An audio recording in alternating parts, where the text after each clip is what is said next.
This is an ordinary product image, and this is a creative poster. By combining them, you can get a brand new product promotion poster. The first step is to click to enter Fotor. Scroll down to find Growth Visuals. Find the AD Style Transfer function in this interface. Use the sample template it provides. Looking down at this area, you can choose either Inspiration Reference or Highly Replicated. Then here you can choose the picture ratio you need. In the poster type area, you can choose the type you need. Next, you can choose the language you want. There are many languages from various countries to choose from here. Finally, click Generate.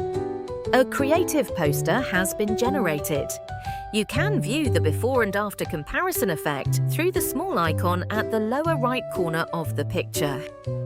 The second generation method is to first upload your own product image and the reference poster image you want. Enter the prompt to let it understand your thoughts. The rest is the same as before. Finally, we click the Generate button. It only takes a few seconds to go from this to this. If you want to get the same one, please subscribe to Fotor.